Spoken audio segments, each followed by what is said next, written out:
Yes, guys, welcome to a very special video from the Dylan Alexander channel. Today, I'm going to be revealing my AFL fantasy team for the upcoming season. I've been working hard on this behind the scenes, and I'll give you guys kind of the first glimpse of it. Obviously, there's still a little bit of water to go under the bridge. We'll see more teams come out. There's already rookies being announced and whatnot. And we've got the game tonight. We've got those opening round games, which kind of throw a spanner in the works as well, as far as being able to see some scores. But I'll get stuck into this right away. I'm going to turn on this so you can just see.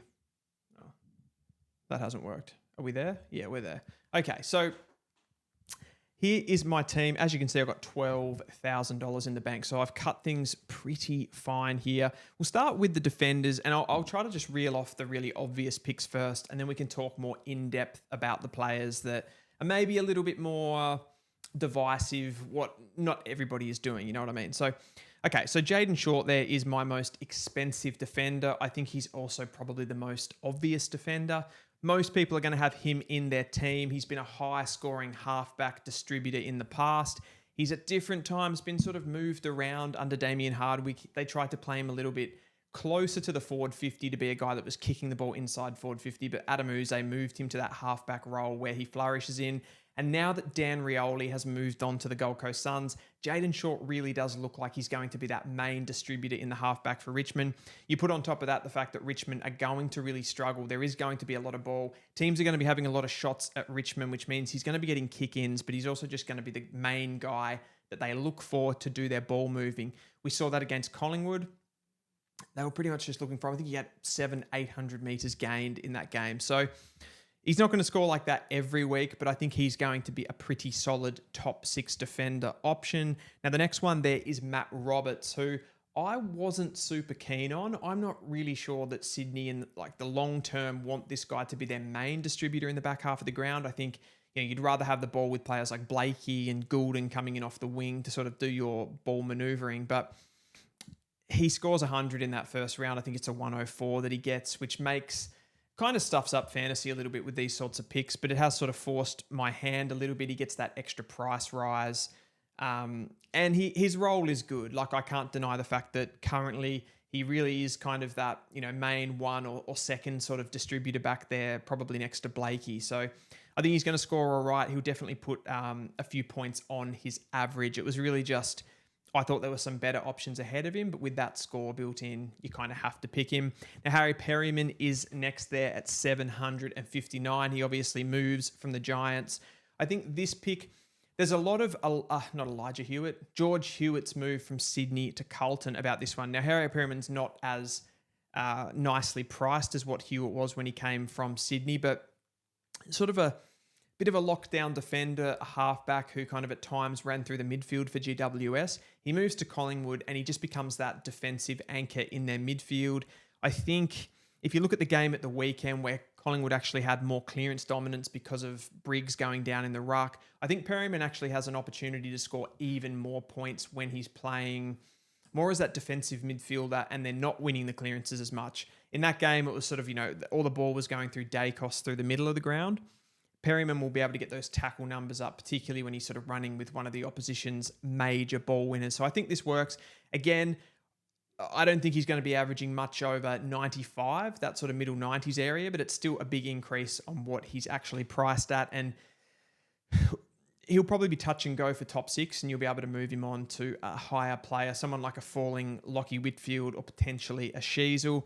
Next there at, I guess, D4, I have Joel Frazier, and this is a bit more of an upside pick for me. I really rate this guy. I think he's an amazing athlete. He's a good runner. He's someone that gets into space, uses his endurance to pick up the ball that way, but I think he's, as Western Bulldogs have sort of progressed this team, they've moved on players like Caleb Daniel. It opens up halfback distributor roles for somebody like a Joel Frazier who has that extra bit of athleticism. They're going to want to use he and Bailey Dale to maneuver the ball. And I think in this early part of the season where they are missing some of their key players, there will be a little bit more of an emphasis placed on some of these younger guys like Joel Frazier. There has been talk about him playing through the midfield. I'd rather him to be playing in that half-back role where he can sort of chip the ball around.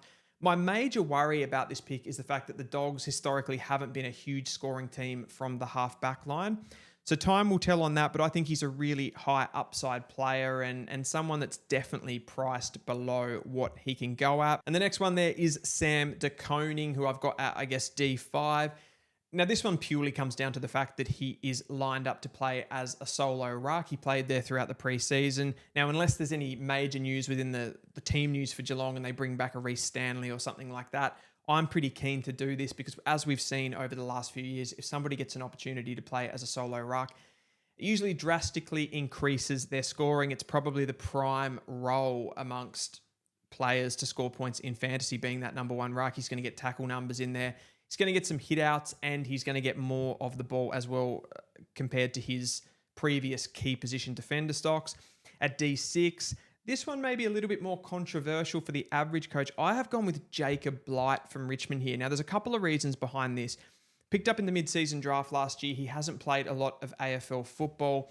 He's an interesting prospect. He's one that intercepts the ball. He dominated some games at VFL level for the Tigers team in the VFL last year, but he's also really good as a distributor as well. So I see him as, if you look at the kind of balance amongst their defensive line, you've got players like Miller, who's really going to lock down. I think they want players like Broad to lock down, like Vlosten, more of a medium, but those kind of guys to lock down.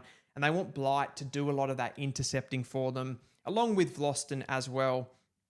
But Blight's someone that they don't mind having the ball in his hands compared to, say, someone like a Bolter when he comes back or a Miller. They don't really want him kicking the footy. So I think Blight potentially here could go at a 75 and 80. And on top of that, you've got the fact that Richmond, they do seem to want to play this really high possession, sort of chip the ball around the back line, kind of build up from the back as they go through this developmental stage.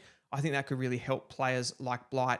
And we can probably just throw the next guy that I've got there at D7 into this on the bench there, Luke Trainer, who is getting a debut on tonight, actually it is. So he's in a bit of a similar boat. He's a guy that can kick the football. He's really good with ball in hand. He can do a little bit of intercepting. Now, I don't know if Luke Trainer is going to hold his spot long term when someone like a Noah Bolter comes back, but at least for the short term, I think with the way that Richmond look to be playing this preseason, those halfback players will be pretty high volume, I feel. So that's the kind of the thinking that I've gone for here. And then at, I suppose you want to call it D8, I've gone with James Leake as he's sort of that option for the Giants to come in while Tom Green is out of the side. So I'm still probably 50-50 about that one. Now, options that I haven't gone that are popular picks there, you look at players like Bo Allen, like Toby Travalia on the bench. Teams will dictate this a little bit. I don't know whether those guys are absolutely playing.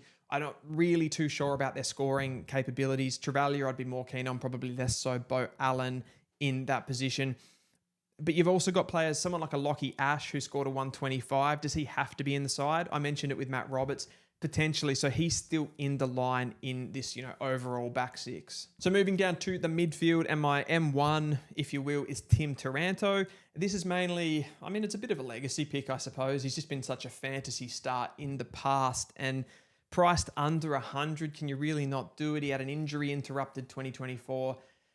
Richmond really need this guy to be high volume, to be really strong at clearances, but also to get the ball. And I mentioned off the top with the defenders with Blight and Trainer, I think there will be some chip to chip in the back line, and Taranto stands to be one of the first players to receive the ball off those guys. So I think he can go 110, and that makes him pretty underpriced. Similarly, here is Connor Rozee, and with Zach Butters being out of the team, even more gets placed on him as a midfielder. Again, he's a guy that for at least periods of time has averaged 105, 110 in the past. He's priced at around the 100 mark. He's too good of a player to be priced at that level. I think alongside Jason Horne-Francis at the beginning of this season, he's going to score really well. And I think if he can score up around those top line midfielders, you're getting a really good deal on these two guys. They can be captain options as well. And this is probably the part of my team in the midfield where it starts to get a little bit more interesting, I suppose, compared to the consensus picks. I've gone with Ed Richards, who's probably a fairly lowly owned player, 882,000. With Treloar being out of the side early in the season, with Bontempelli being out of the side in the beginning of the season, He's their most important midfielder now. You look at what a player like Finn Callaghan did against the Pies, stepping up in Green's absence. Probably jumping ahead a little bit here, but Finn Callaghan, you can see, is already in the side as well.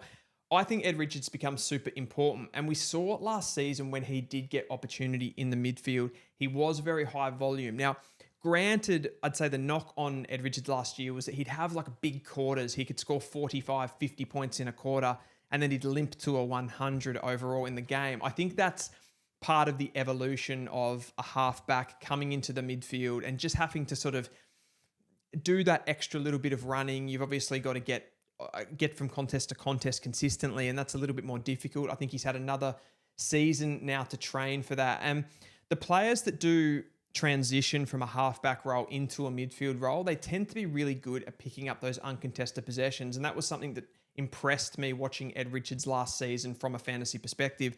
He does drop into little pockets of space, picks up those +6s, which we need. And I could see him, maybe he's a player that mid-year you do have to move on. When Bontempelli, Treloar come back and the balance, he's not getting as many CBAs, but I think at least for the first 5 weeks of the season, he could be one of the top scoring players. The next two guys I'll cover not in isolation, together here, Will Day and Clayton Oliver. I think they both just pick themselves. We don't have to talk too much about it. Will Day, an injury interrupted year. Clayton Oliver, we know everything that happened with him. So they come back and have the fantasy pedigree really of, being over 100 averaging players, particularly Clayton Oliver, who was a superstar from a fantasy perspective in years gone by. Finn Callaghan, I mentioned, similarly to Ed Richards, he's just going to be getting more midfield time. So you're really banking on the extra centre bounces, falling into points. He's got a really good outside game as well after playing on the wing. So I think he transitions well as an inside mid. The tackle numbers will propel him to the next level. And then we got rookies. So at the moment, I'm fielding Sid Draper. I think he probably stands as the midfielder to get the most opportunity in that Adelaide team with the balance of things. Finn O'Sullivan, who I see as a player that North are going to use between a halfback role and a wing role. We know that North like to possess the football. I think they're going to be wanting to get the ball into Finn O'Sullivan's hands. He's an important player for the future. A superstar, really. And then on the bench, I've gone with Levi Ashcroft. And if Levi Ashcroft is named and looks to be playing on the field, I think he will be on my field. At the moment, I worry about the fact that he might not actually get a game in the Brisbane side, given that it's so strong. So that's why he is sitting there. If he plays Levi Ashcroft, he's going to score big points, and you have to get him on the field. Hugh Boxall is the other one there. So Boxall just has really impressed me throughout the preseason. He looks ready from a physical point of view. He looks really strong in the contest. He's laying big tackles for the Saints midfield, and I could see him being third or fourth mid in this lineup. Now, there's a lot of players that are still in calculations here for me. I've got Adam Chera, who could come in for someone like a Finn Callaghan or an Ed Richards. I've got Banks from Richmond, and I've got to make this decision pretty quickly because they are playing tonight, but Banks is there as well. He's around 400k. He's slid in across halfback, and he ticks those same boxes as like a Luke Trainer and a Jacob Blight as well. Nathan O'Driscoll, I hate the role. He's playing a wing role, but he just looks so good in pre-season. He's running really hard, and Freo look like they really want to use him in a big way in 2025. Langford, Lindsay, Lawler, and Lucas Camporelli, they all stand to get big minutes in this opening part of the season. I guess with Lawler, it's probably a bit too much forward time, and the price is a little bit elevated as a rookie. Lucas Camporelli, I'm really keen to try to squeeze into this team. I haven't got him in there at the moment. From a ruck point of view, I've gone with Tom de Koning. He's just such a good player. I just have to get him in the team. And with the news that Mark Pittonet is not going to be playing in the opening part of the season, Tom de Koning is an absolute no-brainer for me. He's going to be all action, fun to watch. And that's part of fantasy, right? You like the players that are fun to watch. He's absolutely that. Now, this one I've chopped and changed. I've had Sherry in there. I've had even Jordan Sweet in there. But I've ended up going with Max Gawn, and it's mainly because of his round one matchup against the Giants. There will be no Kieran Briggs. He will have an absolute field day against an undersized Giants ruck. He's got a pretty good draw to start the season, and he's a real captain option for me. I think getting a ruck like a Rowan Marshall, a Tristan Sherry, or a Max Gawn that can score you those 150s at the beginning of the season is super important. On the bench, I've gone with Harry Boyd, who looks like he's getting opportunities as a Saints ruck. Now, I think the forward line's probably the most boring overall. I think most people here are picking the same players. Jason Horne-Francis, it's more of a potential to get more midfield time, particularly in the absence of Zach Butters. Jack McRae, a change of club. He gets more midfield time at the Saints. Riley Sanders, pretty much everything I mentioned about Ed Richards with Bontempelli and Treloar being out of the side. Hugo Garcia is a big breakout contender for me and stands to get more midfield time. Caleb Daniels, the main distributor for a high possession team in North Melbourne. And Bailey Smith does a little bit inside and a little bit outside for Geelong. And they don't really have the strongest and the most deep midfield. So he comes in. We know that he can run. He can find those uncontested possessions on the outside. From a rookie point of view there, Sam Davidson, he scored big in the preseason. He's a great runner. High half forward, not the greatest role, but he's bargain basement price. And I think you got to get him in the team as a mature ager. Connor Stone just scored the 40 points, but he looks really good in that Giants back six. And I think he's going to stay there and has the job security. And Bo Allen is my utility. Not going to score big points is Bo, but I think the job security is there and he might pop in a couple of games, which really helps us. Now, the forwards that are still, a chance to come in for me here, we're talking players like Joe Berry, of course. I think he's really close to getting in the side.